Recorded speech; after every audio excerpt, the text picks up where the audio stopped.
Hello, white people. Here are 8 stubborn facts on gun violence in America. I am so sick and tired of people who are crying about guns being unsafe. It's like saying couches are unsafe for fat people. That would be rude, wouldn't it? What does this say? Global statistics show that higher rates of gun ownership are not associated with higher rates of violent crime. Grab your pearls, kids. All right.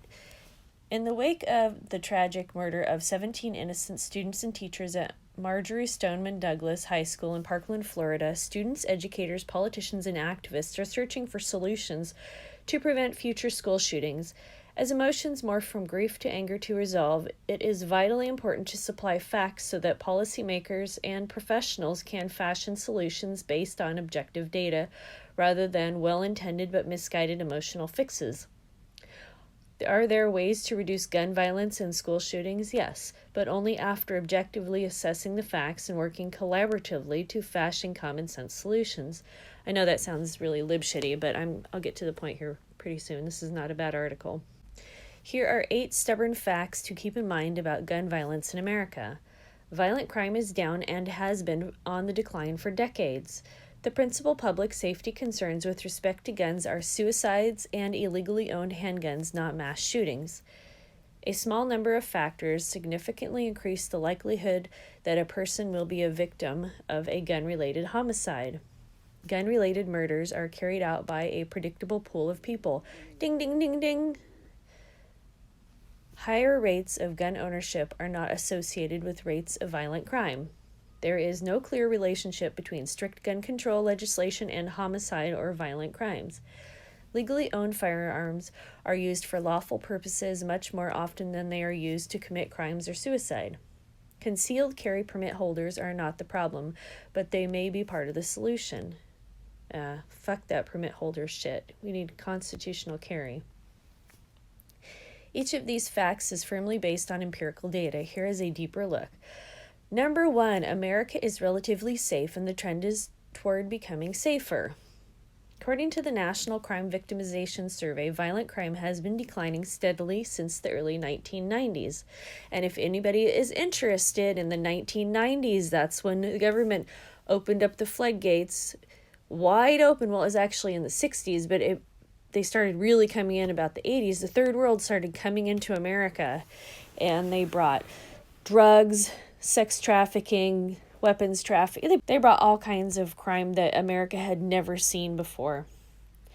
The 2011 homicide rate was almost half of the rate in 1991, and according to Pew Research, the 2013 gun-related death rate was half of the rate in 1993. That's because we're locking up people who commit multiple crimes. We're not, what is it, like in California, I think it's 3 strikes and you're out.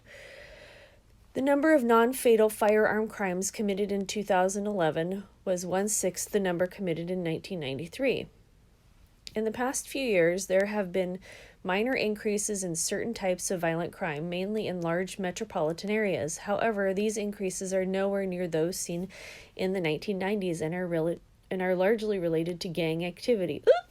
Not the gangs. Gangs are peaceful, right? It should be remembered that it takes at least 3 to 5 years of data to show true trend lines. It appears that the collective homicide toll for America's 50 largest cities decreased modestly in 2017 after 2 consecutive years of increases. Number 2, the principal public safety concerns are suicides and illegally owned handguns. According to the Pew Research Center, almost 2/3 of America's annual gun deaths are suicides. Since 1981, when the Centers of Disease Control began publishing data, gun suicides have outnumbered gun homicides. In 2010 alone, 19,392 Americans used guns to kill themselves. That's tragic. Absolutely tragic. Most gun-related crimes are carried out with illegally owned firearms, as much as 80% according to some estimates. All right, so anybody who's like, well, we don't need guns. Look, folks, the people who are following the law are not the ones committing the crimes. You get rid of all the guns, it's going to be the criminals that have all the guns. I think the government plays both sides and probably supplies, I'm pretty positive they supply criminals with guns. Anyway, The FBI's uniform crime reports prove that the overwhelming majority of gun-related homicides are perpetrated with handguns, with rifles of any kind accounting for less than 3% of gun-related homicides. In 2013, 5,782 murders were committed by killers who used a handgun compared to 285 committed by killers who used a rifle. The same holds true for 2012, 6,404 to 298. 2011, 6,251 to 332, and 2010, 6,115 to 367, and 2009, 6,501 to 351. More people are stabbed to death every year than are murdered with rifles. A person is more likely to be bludgeoned to death with a blunt object or beaten to death with hands and feet than to be murdered with a rifle. And this last one is a reason why people should be armed. Who's beating who to death? It's the big people beating the little people to death. A small number of factors significantly increase the likelihood that a person will be a victim of gun-related homicide. Where do you live? Murders in the United States are very concentrated. According to the Crime Prevention Research Center, over 50% of murders occur in 2% of the nation's 3,142 counties. Moreover, gun-related homicides are heavily concentrated in certain neighborhoods. With those counties, 54% of U.S. counties have had 0 murders in 2014. 54% of U.S. counties had 0 murders in 2014. Who is your partner? According to a recent scholarly article in the Hastings Law Journal, people recently or currently involved in an abusive intimate relationship are more likely to be victims of gun-related homicide than is the rest of the population, especially if the abuser possesses firearms. Are you in a gang? According to the Department of Justice's National Gang Center, particularly in urban areas, significant percentages of gun-related homicides, 15% to 33%, are linked with gang and drug activity. Gang-related homicides are more likely to involve firearms than non-gang-related homicides. Are you a male between 15 and 34? The majority of standard gun murder victims are men between the ages of 15 and 34. Although black men make up roughly 7% of the population, they account for almost 2/3 of gun murder victims every year. Women and children are more likely to be the victims of mass shootings and homicide-suicide shootings than they are to be the victims of a typical gun-related homicide. The perpetration of gun-related murders is often carried out by predictable people. According to studies, almost all mass public shooters have extensive histories of mental health issues, whether delusional, psychiatric, or depression/anger, disturbing behaviors, or interpersonal violence. Intimate partner conflict and domestic violence history are major risk factors for homicide-suicides, even for those not involving intimate partners. Especially in urban areas, a small number of recidivist violent offenders are typically responsible for the majority of gun violence. Number 5, higher rates of gun ownership are not associated with higher rates of violent crime. Switzerland and Israel have much higher gun ownership rates than the United States, but experience far fewer homicides and have much lower violent crime rates than many European nations with strict gun control laws. While some will argue that the guns carried by Swiss and Israeli citizens are technically owned by the government in most cases, this does little to negate the fact that many citizens in those countries have ready access to firearms.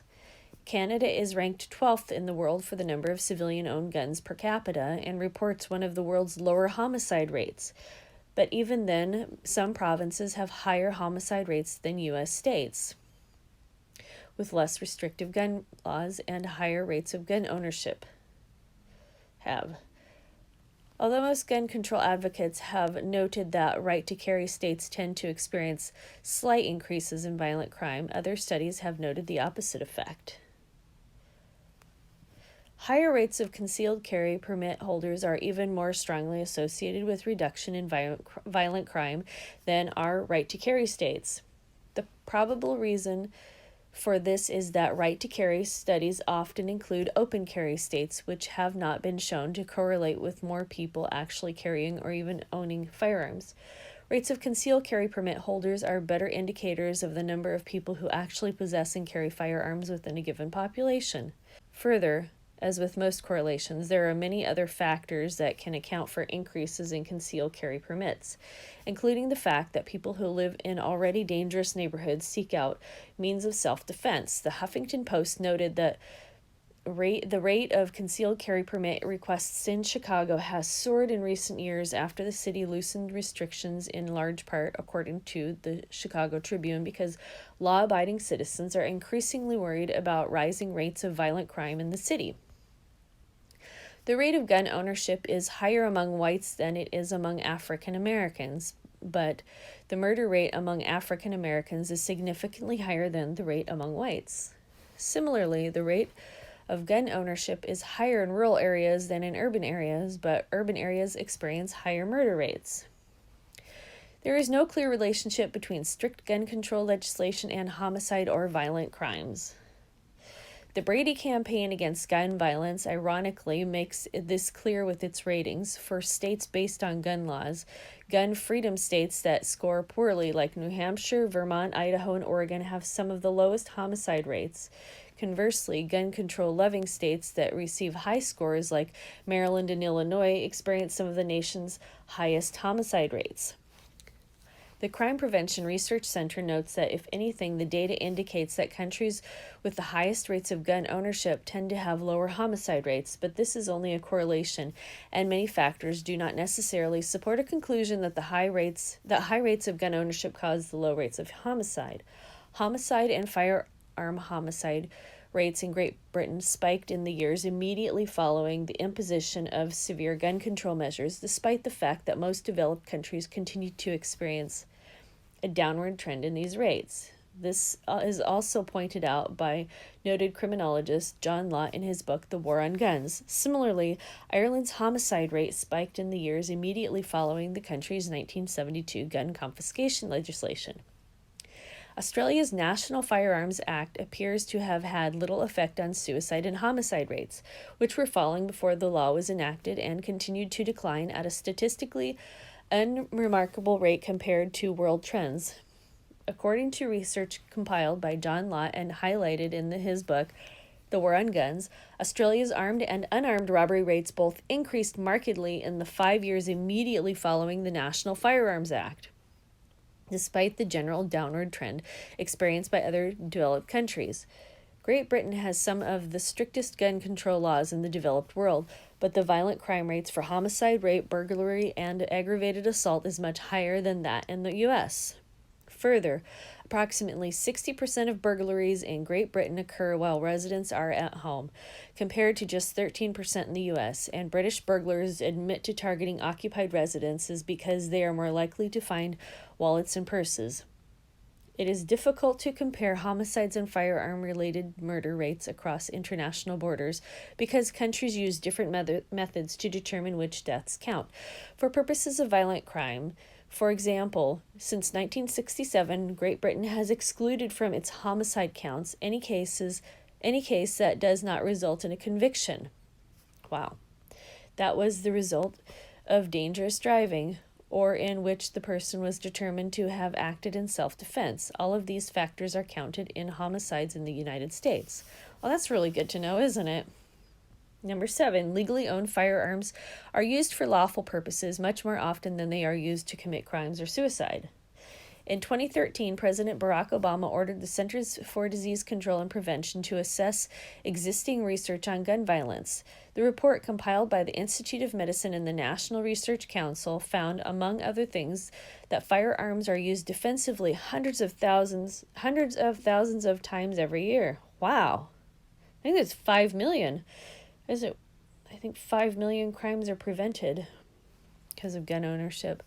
According to the CDC, self-defense can be an important crime deterrent. Recent CDC reports acknowledge that the studies directly assessing the effect of actual defensive uses of guns have found consistently lower injury rates among gun-using crime victims compared with victims who use other self-protective strategies. I want to interject here that pepper spray and tasers are not going to be as efficient as a gun in self-defense. If you are a victim of crime, the person perpetrating that crime against you has determined that you are weaker than they are and an easy target. People who whine and cry and say that we don't need guns are absolutely delusional. They do not live in violent areas and they do not understand the mentality of a criminal. Semi-automatic rifles such as the AR-15 are commonly used as self-defense weapons in the homes of law-abiding citizens because they are easier to control than handguns, are more versatile than handguns, and offer the advantage of up to 30 rounds of protection. Even Vox has published stories defending the use of the AR. Oh boy, Vox is very left-leaning. AR-15s have been used to save lives on many occasions, including Oswego, Illinois in 2018. A man with an AR-15 intervened to stop a neighbor's knife attack and cited the larger weapon's intimidation factor as a reason why the attacker dropped the knife. Catawba County, North Carolina, a 17-year-old successfully fought off 3 armed attackers with his AR-15. Houston, Texas. A homeowner survived a drive-by shooting by defending himself with his AR-15. Broken Arrow, Oklahoma. A homeowner's son killed 3 would-be burglars with an AR-15. The man was later deemed to have acted in justifiable self-defense. Ferguson, Missouri. 2014. African-American men protected a white man's store from rioters by standing outside armed with AR-15s. Texas, 2013. A 15-year-old boy used an AR-15 during a home invasion to save both his life and that of his 12-year-old sister. Rochester, New York, 2013. Home intruders fled after facing an AR-15. Number 8. Concealed carry permit holders are not the problem, but they may be part of the solution. Noted criminologist John Lott found that, as a group, concealed carry permit holders are some of the most law-abiding people in the United States. The rate at which they commit crimes generally and firearms crimes specifically is between 1/6 and 1/10 of that recorded for police officers, who are themselves committing crimes at a fraction of the rate of the general population.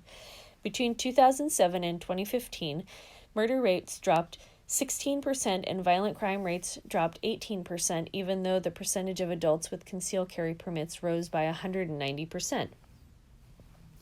Regression estimates show a significant association between increased permit ownership and a drop in murder and violent crime rates. Each percentage point increase in rate of permit holding is associated with roughly 2.5% drop in the murder rate.